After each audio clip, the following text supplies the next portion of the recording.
Oi, pessoal, tudo bem? Espero que todos estejam bem quando estiverem vendo esse vídeo, tá?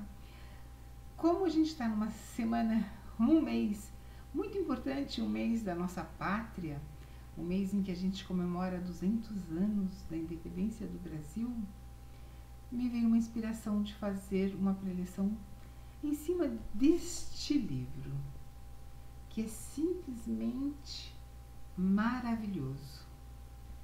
E aí eu li o livro e vou tentar, com as minhas palavras, falar um pouquinho sobre a história desse livro, tá bom?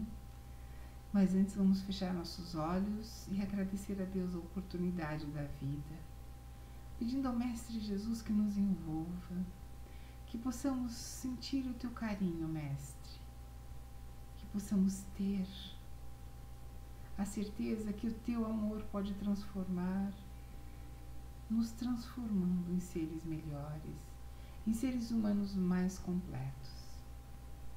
Graças a Deus. Então a gente começa no primeiro capítulo. Ele é Humberto de Campos, pela psicografia do Chico psicografou o espírito de Humberto de Campos. Ele se inicia com Jesus vindo à Terra. E o mundo político daquela época, do mundo ocidental, estava exausto, estava em frangalhos. Desde ao tempo de João Eremita, nas suas últimas pregações, até o começo da cruzada, a época medieval foi uma época de muita escuridão no planeta. E Jesus se prepara para vir logo depois, no segundo quartel do século XIV, no segundo quartel do século XIV, quase no final das cruzadas. E ele vem amoroso, com toda uma corte celestial. Humberto de Campos nos escreve que quando ele chega, trazendo toda aquela luz, todo aquele amor de Jesus, ele encontra na Terra as guerras, escuridão, tristeza. E ele fica muito triste, e em vão ele vai até a região da Úmbria, na Itália, procurar remanescentes do último dos seus grandes discípulos, que foi Francisco de Assis.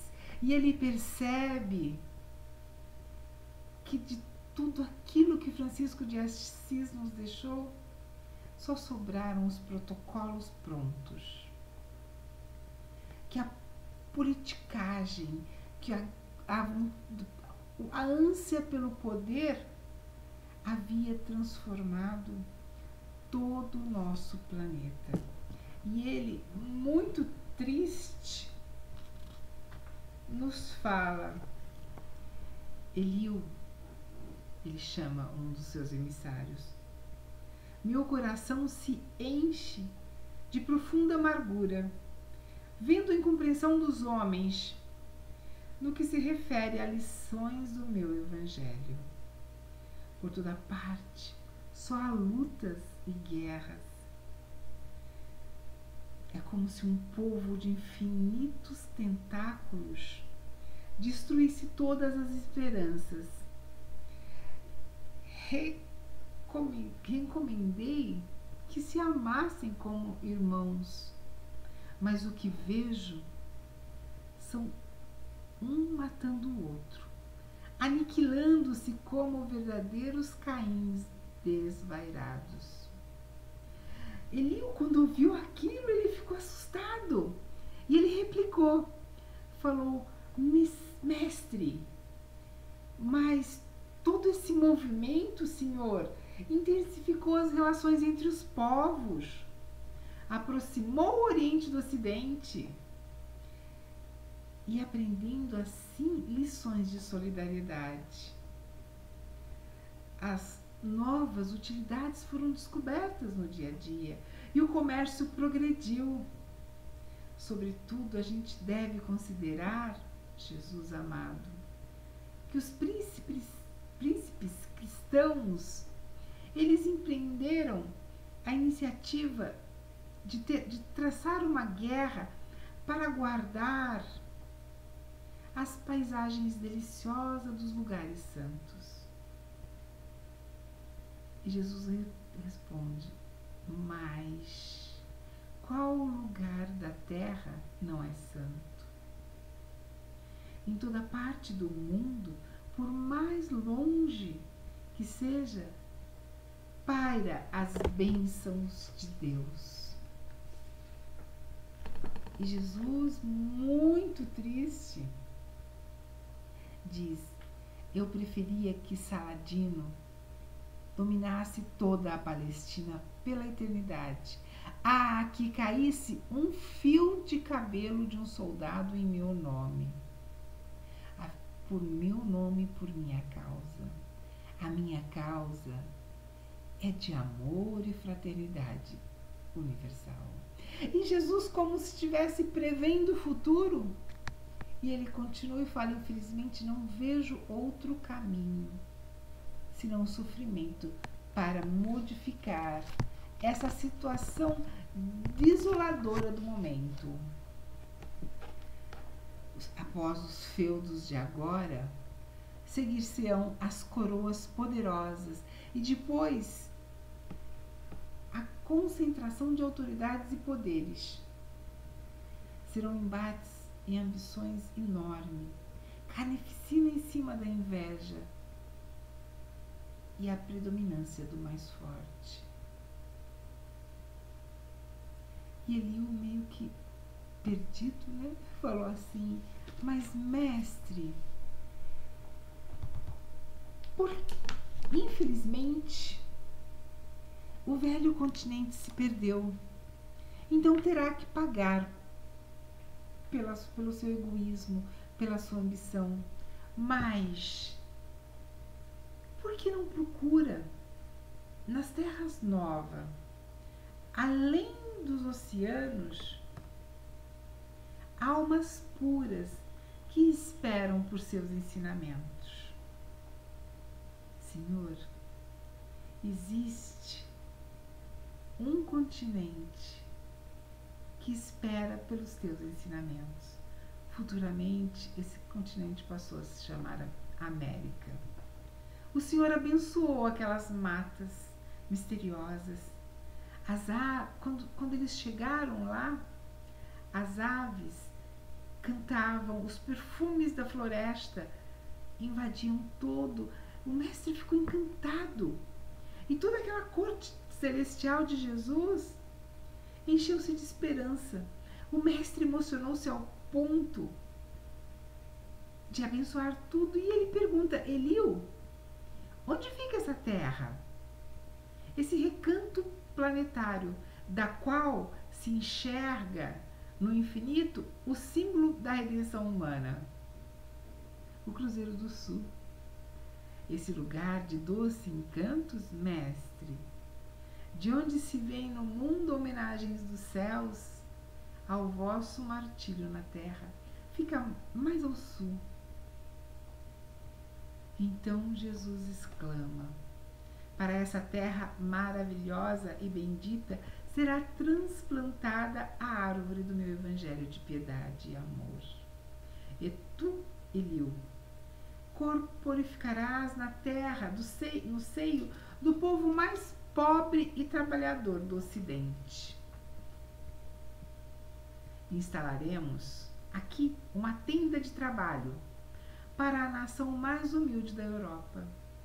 Aproveitaremos os elementos simples de bondade e coração fraternal dos habitantes dessa terra nova, e mais tarde ordenarei a reencarnação de muitos espíritos purificados no sentimento de humildade e mansidão entre as raças oprimidas e sofredoras da África, para formarem o pedestal da solidariedade, do povo fraternal que florescerá nesse futuro, a fim de exalar o meu evangelho. Aqui, Eliú, sob a luz misericordiosa das estrelas, ficará localizado o coração do Brasil. Jesus fala isso para esse anjo que acompanhou o mestre durante muito tempo. E daí, alguns anos, ele o reencarna no planeta Terra, filho de Dom João I e Dona Filipa de Lancaster. Ele ficou conhecido como o Infante de Sagres, porque ele renovou as energias portuguesas, ele transformou Portugal. Ele tinha aquela ideia, no fundo, de que existia um mundo novo, que não era só o velho continente. Ele tinha certeza, afinal de contas, ele tinha visto aquilo. E aí, foi a partir daí que tudo começou a se tramar para que fosse descoberto o Brasil no plano espiritual. Muito antes do Tratado de Tordesilhas, a forma do Brasil, semelhante a um coração, já era formado. Naquela época, o território brasileiro já era esse que temos hoje, porque Deus abençoou e não permitiu que nosso terreno, nosso território fosse fragmentado, porque as possessões espanholas foram se divididas em mais de 20 países. Henrique de Sagres, nascido de uma família nobre em Portugal, acabou transformando toda Portugal. Ele trazia dentro dele um conhecimento que vinha de outras encarnações. E enquanto ele foi encarnado como rei, ele conseguiu aumentar as navegações, fazendo com que Portugal se tornasse um país de destaque. E ele desencarna. Mas ficando no plano espiritual, ele continua inspirando os reis portugueses. Durante o curto reinado do rei Dom Duarte, ele não conseguiu inspirá-lo muito. Logo veio Dom Afonso V, que ele também não consegue. E durante muito tempo ele vai até que chega ao poder Dom João II, que tinha o mesmo espírito de busca e de remanescências do plano espiritual de Henrique de Sagres. Aí ele aproveita e inspira o rei para que descobertas fossem feitas, para que frotas de navios fossem criadas, para que o povo português se despontasse na humanidade como um povo navegante, descobridores de novas terras. Foi nesse momento em que Vasco da Gama descobre o caminho das Américas, Gaspar de Corte Real descobre o Canadá. Tudo isso saindo de Lisboa. Mas como plano espiritual, a gente tem que estar sempre ativo. O plano espiritual, que não queria o nosso progresso, eu digo nosso porque fazemos parte, estamos hoje encarnados nesse país que amamos tanto, é porque somos responsáveis pela propagação do Evangelho também. E tenta, numa guerra terrível, o rei Dom João II perde o filho e, consequentemente, é envenenado pela intriga das oposições, até que no dia 7 de março, quando Dom Manuel I sobe ao poder, ele monta a caravana que virá descobrir o Brasil. 7 de março de 1500, eles saem para o mar. No fundo, Cabral já tinha intuitivamente que ele ia descobrir novas terras, que ele ia fincar a bandeira de Portugal em novas terras, que ele não iria seguir os caminhos das Índias. E isso acontece. Durante a noite ele tem sonhos premonitórios, e Henrique de Sagres ajuda a transformar, porque ele vai inspirando, e durante algum tempo de sofrimento eles se sentem perdidos no mar, até que ele percebe que a natureza se descortina e eles veem os pícaros, os pontos da Baía de Todos os Santos, de Porto Seguro. E aí eles chegam felizes, os naturais os recebem como irmãos mais amados, os índios os recebem como irmãos tão amados. As palavras religiosas de Henrique de Soares, de Coimbra, eles a ouvem com respeito e veneração. Colocaram as suas habitações rústicas e humildes à disposição dos irmãos de fora, dos portugueses. E conta as crônicas de Caminha que Diogo Dias acabou dançando com os índios na praia, de tanta felicidade. E nesse momento o céu, ele celebra uma festa. Afinal de contas, havíamos conseguido o intento, que era tirar a árvore do Evangelho e levá-la da Palestina, que a Palestina, a Europa, aquela região estava devastada pelas cruzadas. E aí eles conseguem, toda uma festa é feita. E tudo vai passando. E aí Eliú chega a Jesus e fala: Mestre, eu tenho medo do que a pirataria, entre aspas, é capaz de fazer com essa nova nação que se descortina, que se prepara para nascer. E Jesus diz uma coisa linda, que ele fala que a nação do Evangelho, o coração do mundo, estará antes de tudo ligado eternamente ao meu coração, Jesus falando.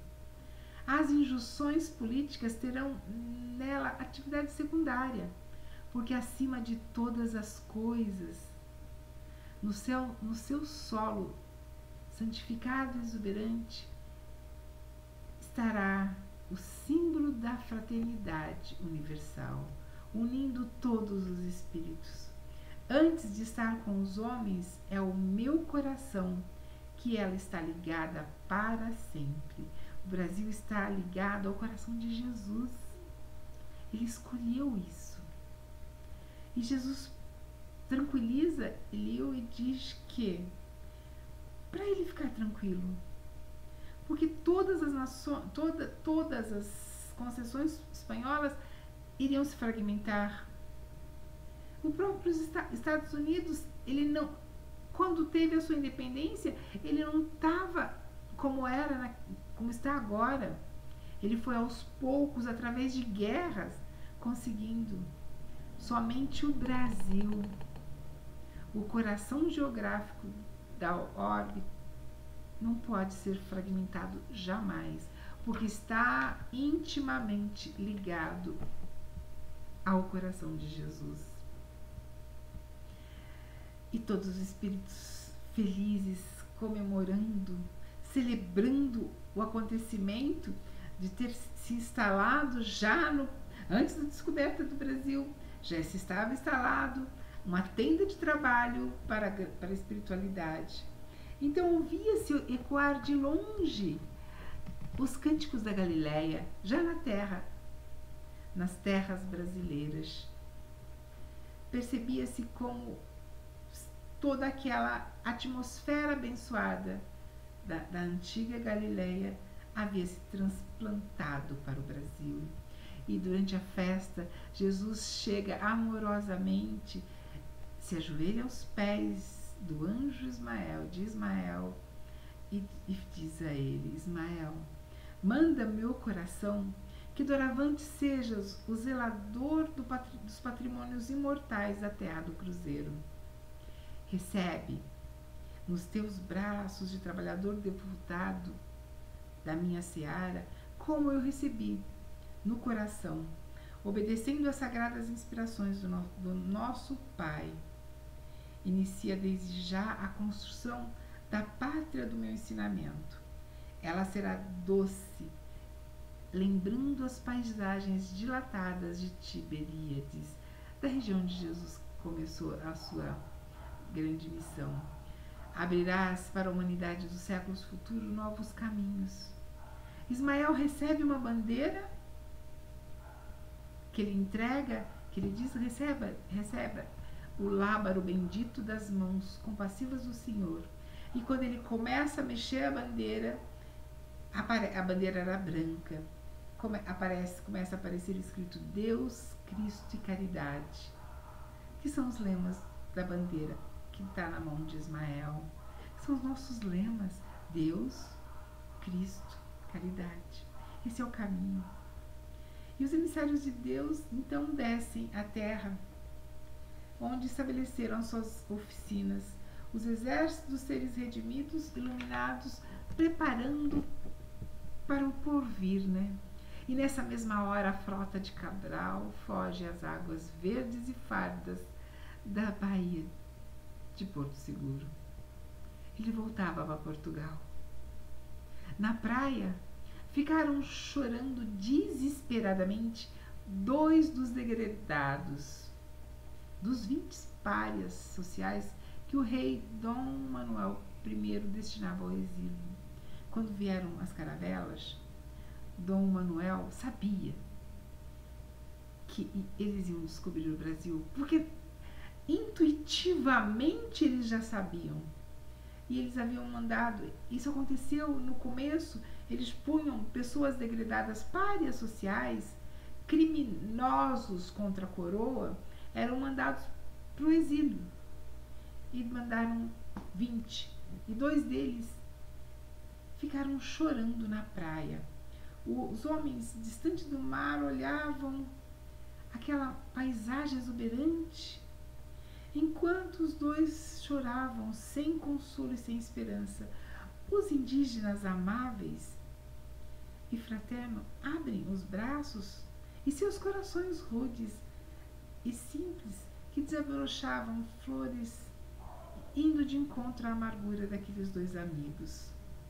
Mas Afonso Ribeiro, um dos condenados, avança numa jangada desprotegida e desmantelada, indo em direção ao mar. Ele fica desesperado e ele se joga no mar, numa jangada, mal caindo aos pedaços. E ele olha a caravela indo embora e fica desesperado. De repente ele vê só todo aquele universo, mar e céu. E ele faz uma prece sincera. Ele fala: Jesus, tende piedade de minha infinita amargura.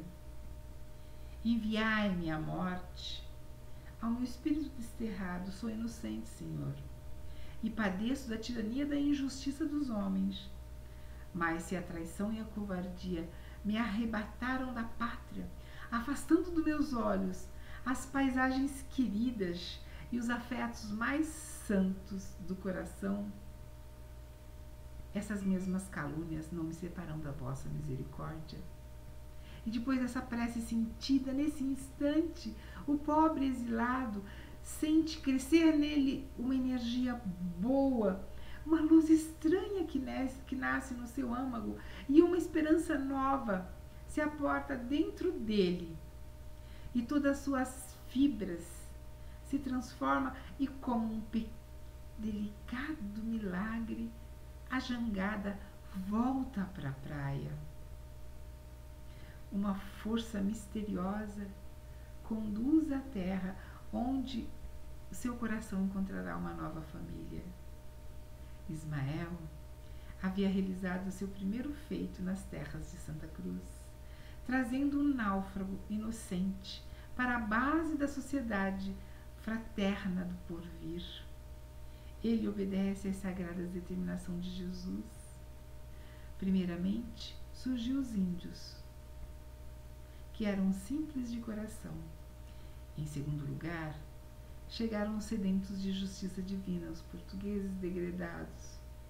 E mais tarde, viriam os escravos, com a expressão de humildade e dos aflitos, para a formação da alma coletiva de um povo bem-aventurado por sua mansidão e fraternidade. Naqueles dias longínquos de 1500, já se ouvia no Brasil o eco acariciador, né, do Sermão do Monte. Já estava preparado para a formação da pátria do Evangelho e o coração do mundo. Esses são os 3 primeiros capítulos, tá? É um livro que ele tem exatamente... já vou falar quantos capítulos ele tem. 30 capítulos. Mas é simplesmente algo que nos faz acreditar nesse país. Acreditar que Ismael e Jesus Cristo quer que sejamos felizes, quer que consigamos o melhor, quer que façamos parte do coração do mundo, da pátria do Evangelho. Que a paz de Jesus envolva a todos e que possamos refletir nesse mês da pátria o quanto é importante ser brasileiro, o quanto é importante vivenciar o nosso patriotismo, o nosso amor à pátria. Um beijo para cada um.